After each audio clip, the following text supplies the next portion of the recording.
Bayan, ngayong gabi inaasahang babalik ng Pilipinas si dating Banban Mayor Alice Guo matapos i-deport mula sa Indonesia.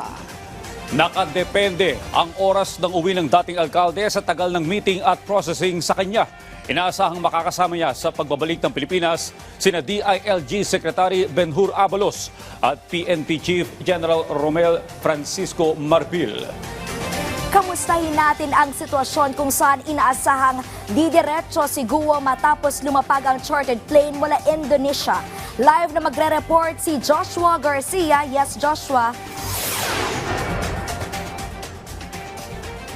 Yes, Lazel, nandito tayo ngayon nakaantabay sa Royal Star Aviation, isang private hangar dito sa Pasay City kung saan kasama natin ang iba pang miyembro ng media para sa inaabangang pagdating ng naaresto na dating Banban Mayor Alice Guo na papauwi dito sa Pilipinas galing ng Jakarta, Indonesia.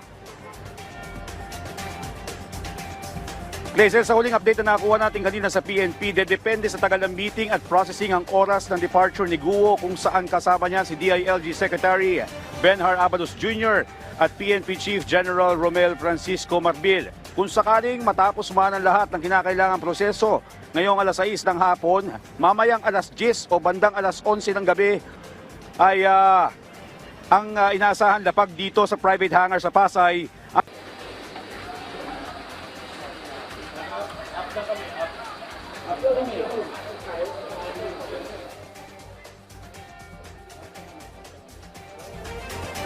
Ay naaresto ng mga otoridad si Guo sa isang hotel sa Tangerang City, Jakarta, Indonesia, kung saan mapapansin na nagpagupit ito o mas maikli na ang buhok nito at nakapantulog pa ng damputin ng mga pulis.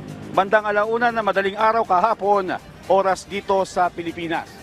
Lazel, samantala nandito pa rin tayo ngayon sa mismong harap ng private hangar dito sa Pasay at maliban dun sa mahabang pila ng mga sasakyan ng mga kasama natin sa media na nakaparada dito sa gilid ng kalsada ay may mga nakita na rin tayo mga police mobile ng QCPD at PNP Aviation Security Group.